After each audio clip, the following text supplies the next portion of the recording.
Are you a South Florida property owner with an insurance claim? Are you dealing with water, mold, or fire damage? Looking for a reputable, fully licensed, insured, and certified contractor? Water Cleanup of Florida is here for you 24 hours a day. When a disaster strikes in your home or business, you need specialized, fast, and reliable services. Water Cleanup of Florida understands the impact and stress an unexpected disaster may cause. With over 62 years of combined experience, Michael, Robert, and Eric and their team is prepared to handle any size disaster. The guys are born and raised in South Florida, so changing the narrative on the way contractors conduct business in South Florida is extremely important to them. Their objective is to make cleanup and insurance claim process painless and hassle-free. Water Cleanup of Florida is also a licensed building contractor, so they provide the A to Z service, one-stop shopping that busy homeowners and business owners require. There's no need to bring in other contractors. They will handle it all for you. Call or text them anytime at 561-408-7835 for immediate assistance. The number again, 561-408-7835. Water Cleanup of Florida. This show is brought to you by Prize Picks. Prize Picks is a revolutionary new daily fantasy game whereby you pick 2, 3, or 4 players to go over or under their fantasy point projections, and if you're correct, you win. Pick 2 or more players from the same sport or league, or go cross leagues for your parlay. Use the promo code 5, that's FIVE, 5, and receive a 100% instant deposit match up to $100. But first, sign up at prizepicks.com to start winning today. Sports betting season is in full force. You need a sportsbook with integrity and longevity like BetUS. You may already know this, but BetUS has been pioneers in the sportsbook industry for almost 3 decades, thriving and paying their loyal customer base. That is BetUS.com. They have loads of bonuses. Join now or call 800-69-BET-US. That is 800-MY-BET-US. And you will receive a 125% sign-up bonus by using the bonus code 5. That's the word 5, F-I-V-E. They also have re-up and referral bonuses as well. Follow my lead and open an account with BetUS. You bet, you win, you get paid.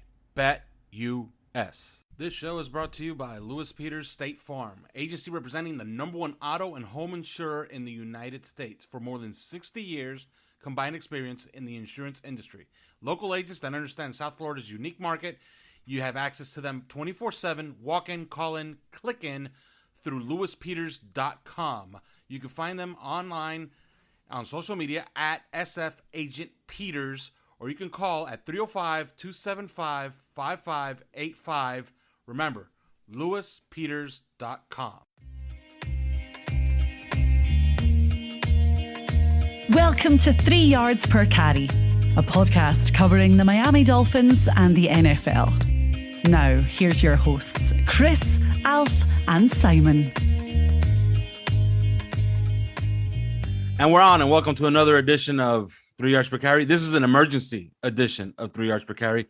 I don't know if we're going to talk about that game yesterday, 4 out of 5 against the New England Patriots, because we kind of have some big news that's dropped this morning. Brian Flores has been relieved of his duties as head coach of the Miami Dolphins.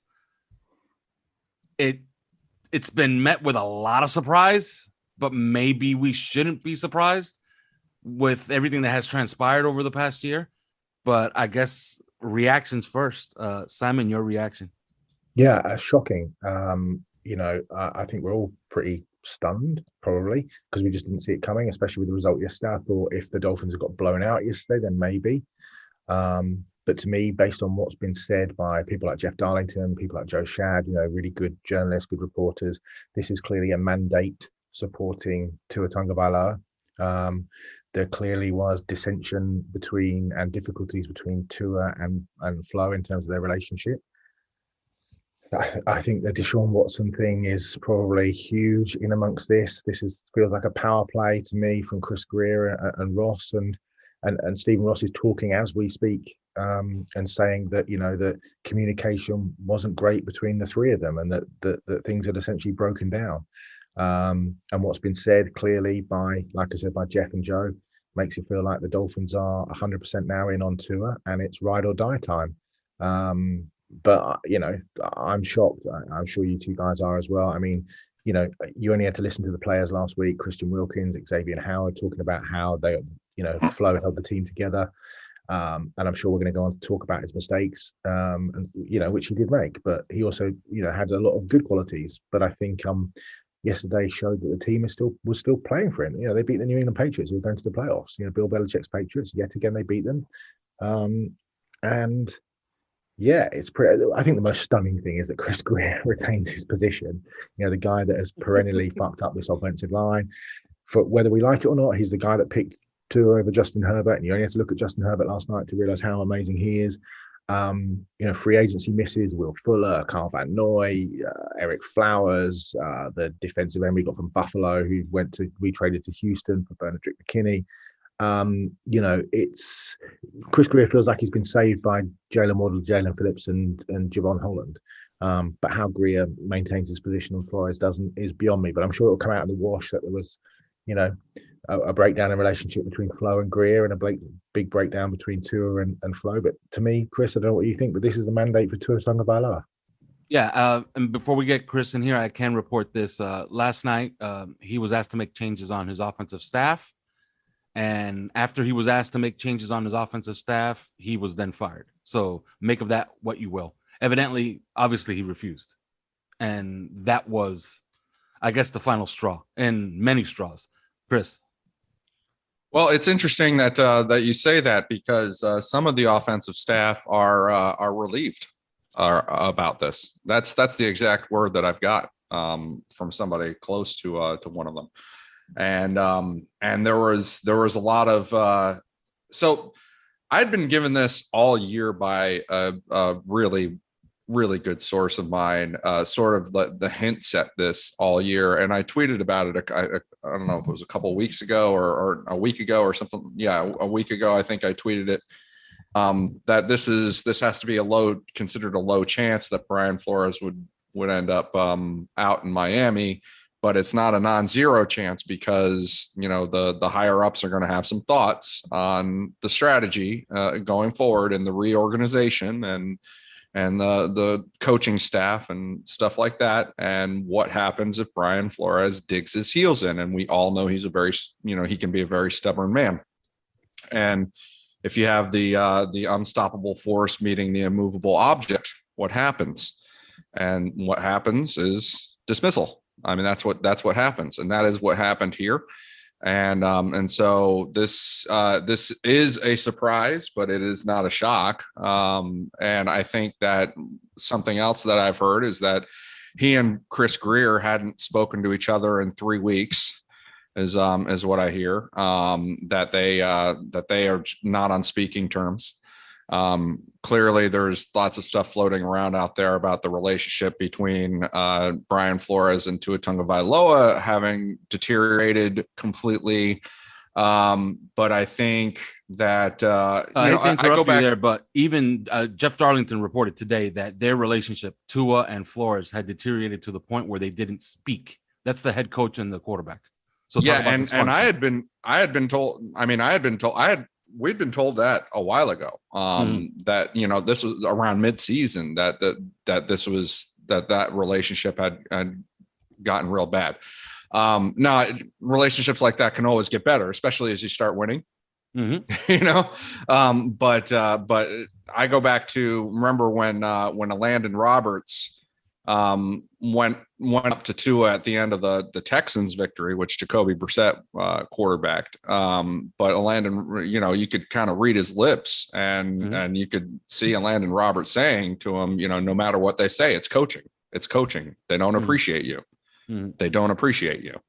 And I think that stands out in my memory of some of the things that were happening in the background. But I know we want to make this about Tua, because everything is about Tua, but I mean, I don't really know that this was about Tua, because if it turns out that Brian Flores was the one constantly driving the Deshaun Watson thing, right?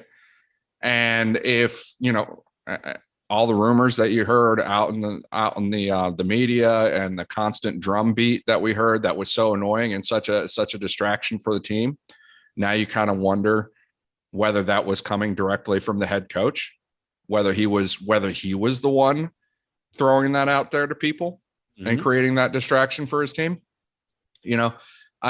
I think that, he tried to push Deshaun Watson on everybody. Clearly Chris Greer was uncomfortable with the price tag for Deshaun Watson. Steve Ross, and as per Peter King, Steve Ross was the one that hit the final veto button on it, because he didn't like the situation surrounding Watson. That's what Peter King said. That's what a few others have said. I know that a bunch of other reporters out there have said different things, thinking that it's Steve Ross driving it. But, it's coming out right now that Brian Flores was driving that whole thing. I think this had more to do with Deshaun Watson than it did Tua Tagovailoa. I'm being honest.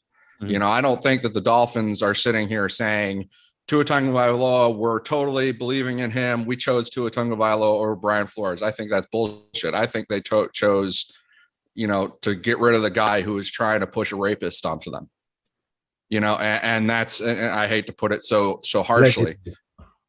An alleged sexual predator onto the team, and I hate to put it so harshly, but this could be a consequence of that. If he was the guy that was trying to push it to the point where he was the one that was leaking out to the media, all these things constantly, and undercutting his own quarterback and undercutting his own front office and creating distractions around the team, then this could be considered a consequence of that. Now, as Simon said, Chris Greer is a survivor. He's like, it's like a cockroach. I mean, but how he survives out of this is really strange. But at the same time, I'm told like nobody is safe. Like so like everybody under Greer in that organizational structure, like, as far as scouting and stuff like that, training staff, nobody is safe right now. Like they all might be, dismissed. And so you wonder if Chris Greer is going to be given, a chance to reorganize an entire front office, as well as help Steve Ross hire the next head coach. But I know that, even some of the people that were thought to be friends of Brian Flores under him, some of the coaches that were thought to be friends under him, were kind of relieved about this firing. And I don't think Flores was making very many friends behind the scenes. Yeah, and there's a lot of reporting going around everywhere. Adam Beasley, who did have some connections inside the organization, is reporting that the situation with Flores had deteriorated to the point where he was dressing down players in front of other players, embarrassing coaches in front of other players, and that there were loud screaming matches within the team, within coaches. Like, this is like, that's a complete breakdown of what a team is supposed to be. And well, there was a thing with George Godsey and clearly a thing with George Godsey and the quarterback coach, Charlie Fry and Eric Studsville. We all joked about it all year about the three offensive. By the way, there's a rumor going around that Flores wanted to fire Charlie Fry last night, and he was told, "You're not going to do that." So yeah. Well, I think that there was some weirdness there. I was given this a long time ago that there was like Godsey was calling plays in the preseason, and then Flores basically, questioned why he did something in one of the preseason games, and then all of a sudden it wasn't Godsey calling plays. And it was Charlie Fry calling plays, and I believe Chris Greer, I've been told Chris Greer even kind of commiserated with Godsey at some point in the season, like when he realized that Flores wasn't letting him call plays, and Godsey was given the plays back eventually. I mean, there's a lot of weirdness. It's just we can try and make a single narrative out of it that makes cohesive sense, but it's volatility. Yeah. It's volatility that was happening and sort of things that people in the higher ups just couldn't figure out. while there's so much discord everywhere. Yeah, and I'll bring Simon in again right here. I go back to week 4. They're playing the Colts, and I think this was a seminal moment in all of this. Tua Tagovailoa is essentially telling people on the field, I can play today. I could have played today, but I'm being held out. He was then rewarded with an extra few weeks on the sideline as Jacoby Brissett played. I think he was punished for insubordination, and I think that was the beginning and the end for Brian Flores. I think that the owner, Stephen Ross, looked at that as, you really gonna show that you're the boss by intentionally tossing games is what you're doing, because you actually think that Jacoby Brissett's going to win you games. In the end, all of those losses that Jacoby Brissett, 5 of them, I think they meant something, okay? Especially when you miss the playoffs by 1 game. And I think that was the moment. As soon as Tua opened his mouth to the media and to friends, especially to people on the field, saying that I could play, I'm just being held out, I think that was the beginning of the end. But Simon, this coach, it's been painfully obvious from the very beginning. He just didn't like this quarterback. He didn't want this quarterback. You agree? There's a lot of questions in there. So number one, I think Tua kept his counsel very well, and I don't think he spoke out at all. He was very complimentary, always a flow. I think that we can blame Jacoby Brissett as much as we like, but Tua lost eminently winnable games. And I'm thinking of Atlanta and of Jacksonville. You know, that they're on him as much as anything else. But, you know, if we're going to blame Brissett for saying we're not going to get into playoffs, well, you've got to be those 2 teams as well. I think it was pretty clear that Flores wasn't a fan of Tua. And I think, you know, you listen to people like Joe Shad and Jeff Darlington and, you know, guys that I've read since it's been fired, and it seems as though Flo was pushing the Deshaun Watson thing. Look, who wouldn't be surprised if Flo ended up back in Houston under Nick Caserio, and Deshaun Watson, who wanted to come to Miami in part because of Brian Flores, ends up playing for Brian Flores. I mean, stranger things have happened, right? It just makes perfect sense, really. Yeah, it really does. Yeah. So I mean, I think the biggest indictment of that decision around the Baltimore game was the fact that Tua wasn't deemed healthy enough to start the game, but he played 18 holes of golf the next day and was able to grip the club perfectly well. So if he's able to grip a golf club where your finger has to be tighter around a club, but he's not able to throw a football, I don't really understand that. But it does speak to a lot of small decisions that seem to have not gone Brian's way. And, you know, there's a stubbornness that we've all, you know, and this, like I said earlier, this stuff's going to come out in the wash. There's a stubbornness that is at play, whether that's around, you know, the some of the red flags. Stubbornness is one of them, you know, and it's clear from the way that Ross, you know, Stephen Ross must have mentioned, you know, a lack of communication and issues around communication about 4 or 5 times. So those are clearly critical factors. And to me, it comes back to, a lot of it comes back not just to the quarterback and not trusting the quarterback, which he clearly didn't do, but a lot of that comes back to just some of the coaching decisions, whether that's in-game coaching, but the assistant coaching decisions. You know, 3 offensive coordinators, 3 offensive line coaches. You know, those were, we've talked about this ad infinitum during the season and during last season. These are big red flags. You know, Alf, you and I talked about it on the first half of the podcast last week. You know, cycling through those offensive coordinators, no continuity, whether that was for Fitzpatrick, whether that was for Tua, whether that was Brissett. You know, the lack of continuity in offensive coaching staff. I think part of the problem was part of the problem actually wasn't the Tua Baltimore speaking out. I think it was not making a decisive decision around the offensive line coach, but most notably fudging the offensive coordinator situation. You know, essentially having George Godsey and Eric Studsville, but then throwing Charlie Fry into the mix. We went back to the preseason game in Chicago where Fry was calling the plays, and there was a whole kind of brouhaha early in the season about Godsey was calling the plays, but Fry was telling them in his ear and all that sort of stuff. You know, that doesn't help a young quarterback, especially a young quarterback who we know and who we've discussed has had issues with preparation in terms of looking utterly unprepared. That obviously is on Tua, but that's also on coaching. So, you know, I don't think you can necessarily point to one factor, But like I said, it goes back to what I said earlier on. I know Omar Kelly has come out and said that Tua isn't safe at all, and maybe that's true. But I think, and Stephen Ross made that really weird comment just a minute ago about how he's leaving the decision about Tua and Deshaun Watson to the new head coach, and you kind of think, I don't understand that. This is like rinse and repeat again. Hire a coach that's going to coach the quarter, and we're going to get to the coaches in a minute, but hire a coach who's going to coach the quarterback, because if you've made a decision that you're keeping the quarterback over the head coach, then hire somebody that's going to make the quarterback better. Because if you're just going to make a decision where you're going to hire somebody and then they're going to make a decision on Tua and Deshaun Watson and Malik Willis and Carson Strong and Sam Howell and those guys, then you're not really making a decision at all. Let's actually have some proper leadership. And if you're going to get behind the kid, get behind the kid. But if you're not, do you know what I mean? It feels like we're just fudging decisions again and again. Hire somebody who wants to coach this kid, who understands how he best plays, and who wants to nurture him and try and turn him into something special that we all hoped he could be. If you're not going to do that, then I don't see the point in firing Flores.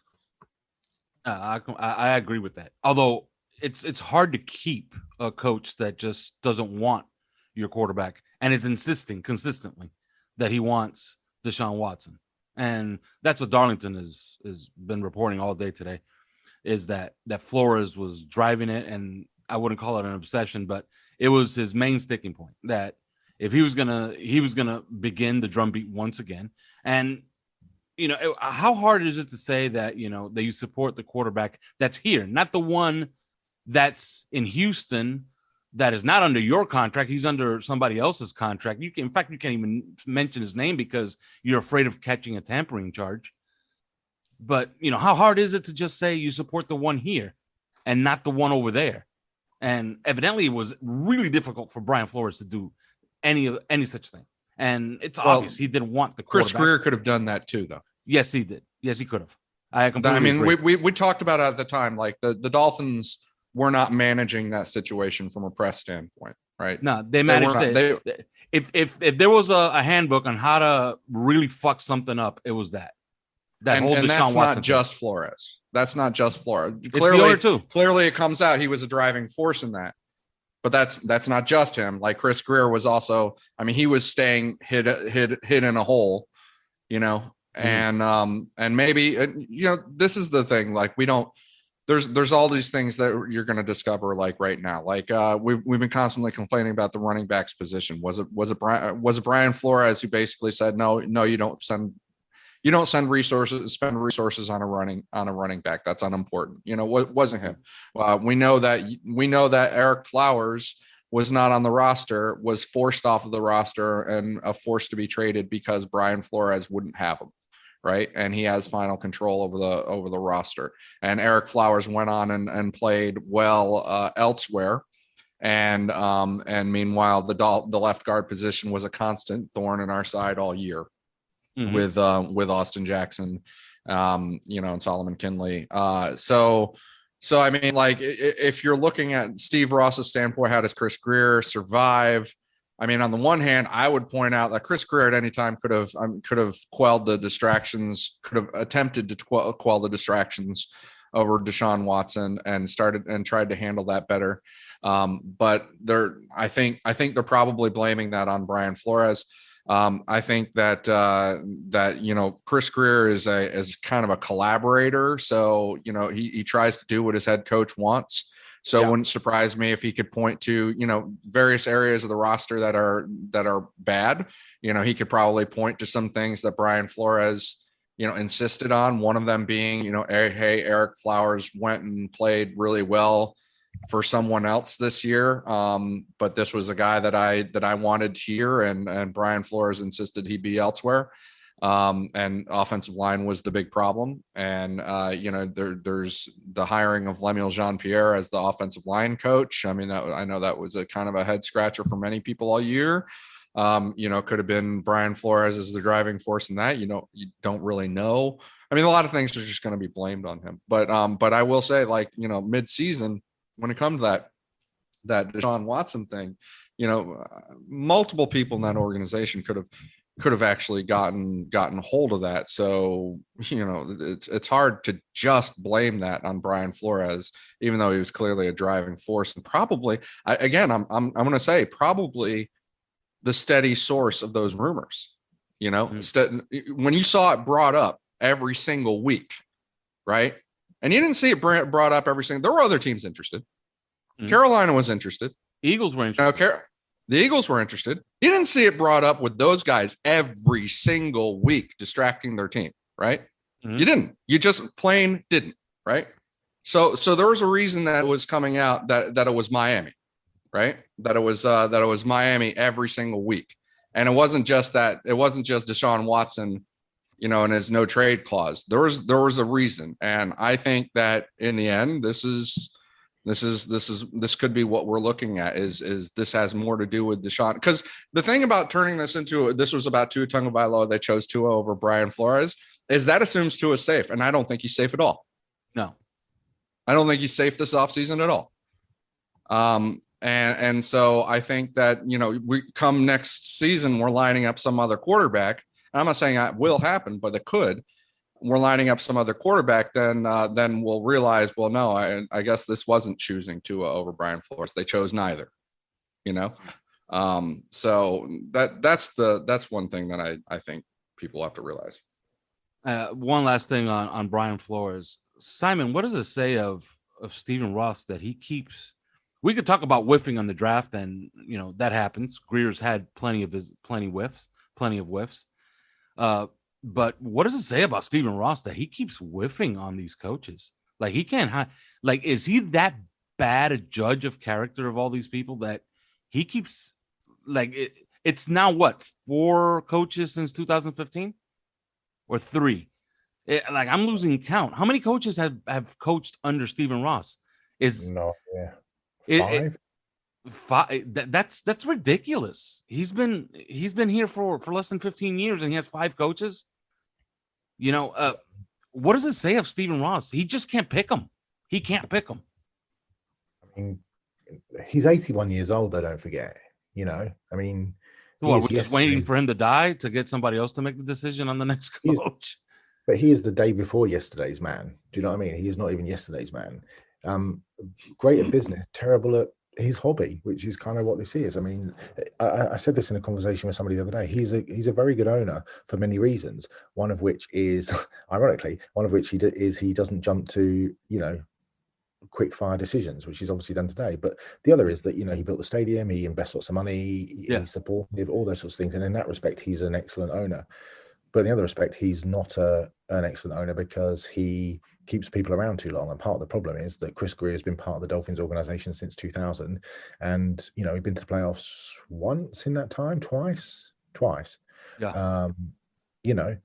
When you're part of the problem and you have the same people around you all the time, not many of those, not many of those scouts change, not many of those pro personnel people change, not many of those directors of scouting change. The same people making the same mistakes over and over and over and over and over again. Do any of us believe that the fixable things that the Dolphins need to sort out are going to be fixed by Chris Greer this offseason? Are we going to be hiring, are we going to be drafting the right offensive line players? Are we going to be finding the right offensive line players in free agency? Because history tells us repeatedly that he has no idea what he's doing in that department. And that's the biggest issue on the team. He overlooked the second best running back in the NFL currently, Jonathan Taylor, to take Noah Igbenogany. Now I'm going to hold my hands up and say I thought Noah would be a player, but I would, Yeah, but let me say something about that. There's plenty of evidence to suggest that before Brian Flores got here, this team would spend resources on running backs. They sent Eric Studsville to do a private workout with Jonathan Taylor. Okay. And I reported plenty before that draft. And I told everybody what Eric Studsville was thinking. He liked J.K. Dobbins, and he worked out everybody. I'm pretty certain he made his recommendations. They were completely ignored. They just ignored the position. That has to be Brian Flores, because that's unlike what this team has done in the past. Well, that's on Chris Greer. He's the general manager. He is in charge of his final sign-off. He's the one who has to tell Brian Flores, no, Eric Studsville went and worked out these guys. And he says J.K. Dobbins is the guy that we should take. We're taking him, period.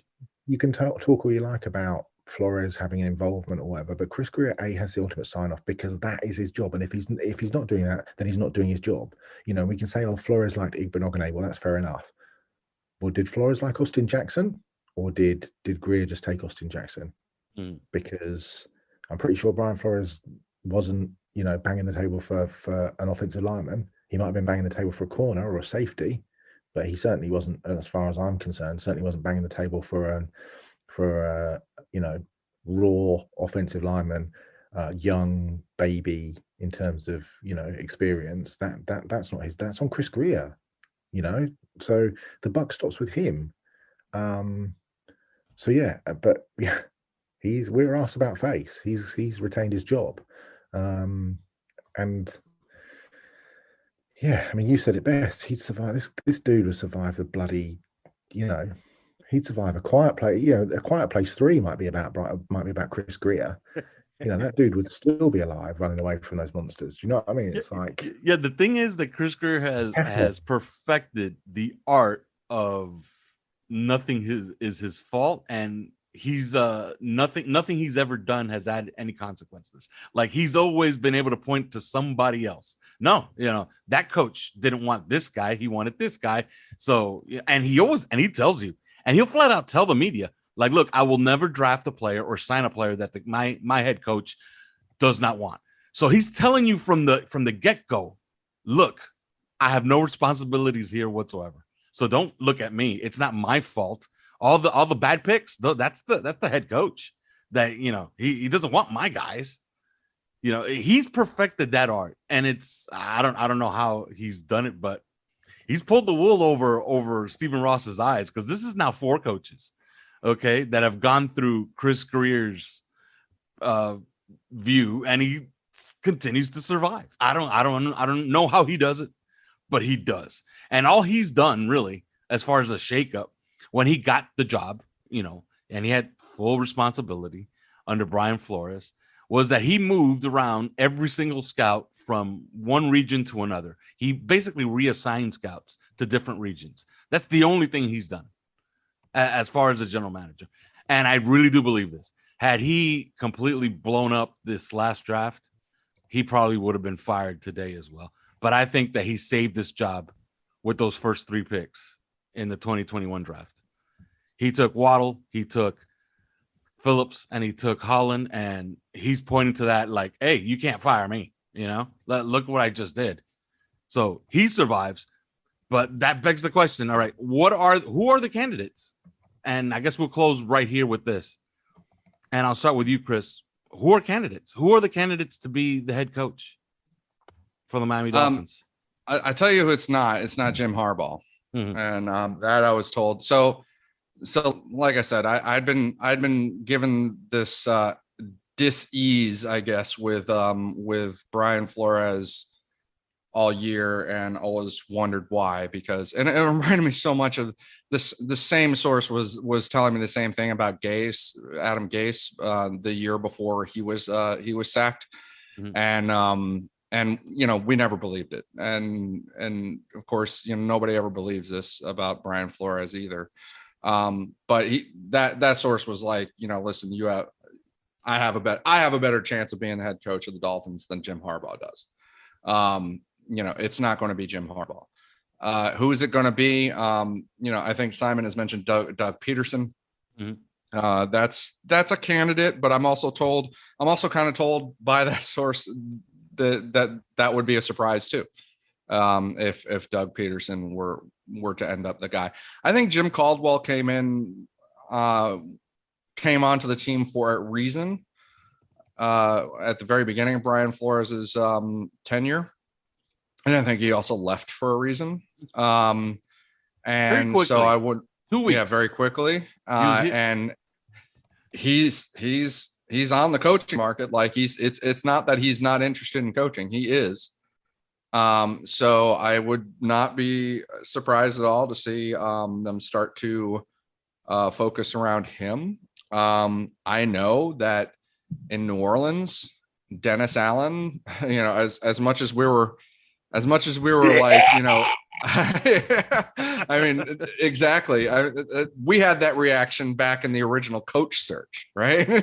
I'm being given Dennis Allen's name is like literally he was the runner-up to Flores, And then Adam Beasley came out and said the same thing.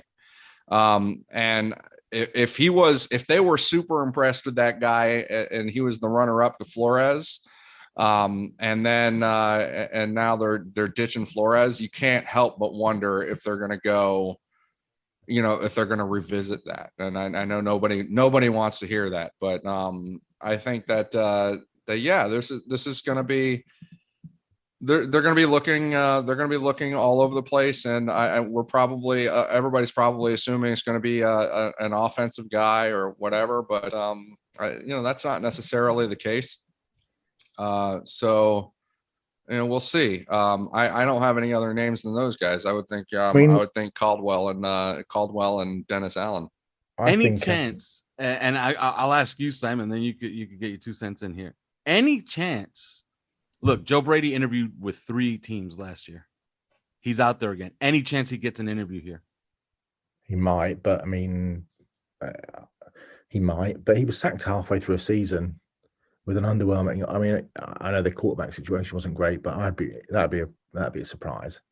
That'd be a surprise. But what if they interviewed him with the idea? This happens sometimes. You interview a guy for the head coach position, then you end up hiring him as the offensive coordinator. Yeah, sure. But it depends. I suppose it depends on who the head coach is to whether they want to. To me, look, and Chris makes a very viable point about the selection of Greer and Tua over Flores, but I also think ultimately this is clearly a mandate on keeping the quarterback, and at least giving him the weapons to build around it, because I think that's part of the issue as well.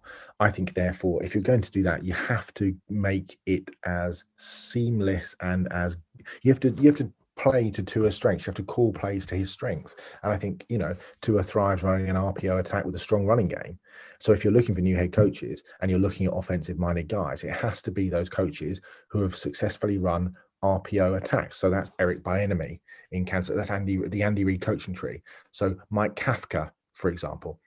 Brian Dable. I'm just about to come to Doug Peterson. Brian Dable, obviously, who was Tua's offensive coordinator at Alabama, and then Doug Peterson. And if you look at Philadelphia, I was just looking at the numbers. Philadelphia's RPO usage was among the highest in the league consistently year on year when he was there. Now there is an argument that when Frank Reich left and John DeFilippo left, that's when Doug Peterson ran into problems. Obviously, Jim Schwartz, that defense won a Super Bowl. Was equally as successful in winning a Super Bowl as the offense was, with Brandon Graham and that outstanding front that he had, and the great turnovers that they had in the Super Bowl. Do you consider getting the band back together? Jim Schwartz is at Tennessee, I think now. Is he a consultant at Tennessee? But I think if you're going to, if Tua is the mandate, you've got to build around him, and therefore you've got to bring in offensive-minded coaches who play to his skill set. So to me, I would say that Doug Peterson and Eric Bieniemy, possibly a Mike Kafka and a Brian Daboll would be front and center in terms of what they look to do, and whether that's Brian Daboll with Ken Dorsey as an offensive coordinator, for example. I think sacking Brian Flores to bring in Dennis Allen would make me want to kill myself. It's true though. Would Pete Carmichael leave New Orleans to come and coach as Dennis Allen's offensive coordinator? Maybe, but I don't know. That would be fucking underwhelming. I guess we could finish the show right here, but I'll ask the question to both of you. There's a strong rumor going around that the Saints might just blow the whole thing up and start over, which means, in my opinion, that Sean Payton wouldn't want to be there for that. Would you trade a draft pick to New Orleans for Sean Payton? Simon, first. Yeah, absolutely. I can't see it happening. But yeah, it depends what pick it was. But Sean Payton, right? He's a great coach. What did the Bucks pay for Gruden? It was 2 second rounders, right? Is what they paid. That's a good question. Chris, would you trade a pick for Sean Payton? I would certainly think about it, and I'd want to know who we could bring with them. I know that they were, whether we like it or not, they were enamored of Dennis Allen with the last head coach search. He was the runner up to Brian Flores, and if Sean Payton were to come over to Miami and, nobody's interested in Dennis Allen as a head coach, would he come with Sean Payton to Miami and be the defensive coordinator? That would certainly sweeten the deal to them enough to be like, yeah, we're going to go ahead and send picks for the coach, and especially under the idea that they had Sean Payton had Drew Brees. He made that work. There's a lot of similarities between Tua Tagovailoa and Drew Brees. And we've always speculated that perhaps Tua Tagovailoa would be traded to the New Orleans Saints ultimately, if in a situation where we get Deshaun Watson. So it would make a lot of sense, and yeah, you'd have to think about it. But I think the name that Simon mentioned, Brian Dable, is certainly one to watch. I don't think this was a mandate about Tua Tagovailoa. I think that the discord with Tua Tagovailoa is sort of a symptom, not the disease. And so I think that is being treated as a symptom rather than a disease when it comes to getting rid of Brian Flores. But at the same time, I've also speculated they're going to have a hard time in this market, or they're going to have a harder time than people think trying to replace Tua, which is to say that, the situation with Deshaun Watson, there are still other shoes to drop. Right. And there's still criminal stuff to resolve. There's civil stuff to resolve. There's league suspension stuff to resolve. And ultimately, the Dolphins could be looking at, are we really going to trade a boatload of picks for a guy who's going to miss half the season or more because of a suspension? And also, have that little moral question of having 24 women, or having nearly as many accusers of sexual assault as wins in his career.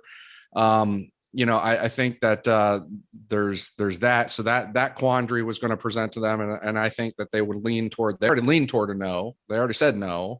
And so I think they would lean toward a no again. And then we talk about like Aaron Rodgers and Russell Wilson. And it's like, yeah, okay, well, let's just go get LeBron back too, in Miami. Like, I don't think those guys, Aaron Rodgers and Russell Wilson, actually want to be here. Certainly not after Miami just sacked Brian Flores, and now there's all kinds of turbulence in that organization.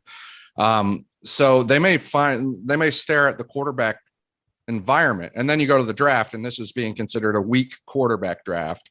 You don't want to marry one of these guys. You might mess around with them and try to figure out, hey, he's a developmental guy. We'll see how he is down the road.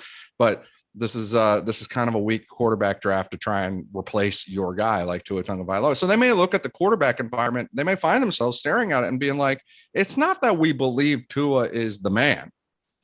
It's that we don't really have other options this year. Next year they have 2 first-round picks. Next year there might be a better quarterbacks class. That they might have more options next year. So if they look at that environment and say, we don't really have much choice but to go with Tua Tagovailoa next year, then it comes down to what Simon was saying. You build around him. You build the offense around him, the RPO and the offensive line, the running game, all that stuff. And who's a guy that would be, chief amongst candidates to build around Tua Tagovailoa? It's Brian Dable, the guy that coached him in Alabama, the guy who actually pushed for him to be the starter as a freshman, amongst Alabama's coaching staff, the guy who, originally said the quote about Tua being, the quote about Tua's accuracies, like other guys, can hit this and other guys, Tua can hit the keyhole of a door from, this distance. Like he's that guy. And it would be weakening a division opponent you can't beat. This is the one division opponent they couldn't beat. And so I wouldn't be surprised at all to see that everything coalesce around Brian Dable because of all those reasons. So, yes, definitely I would trade a draft pick for Sean Payton, but I wouldn't be surprised if everything starts to revolve around Dable in this process. Yeah, leave it to the Miami Dolphins to figure out the New England Patriots. They've beaten them 4 out of the last 5. They swept them this year for the first time in almost 20 years. They also missed the playoffs for the they're the only team, and this is just so Dolphins.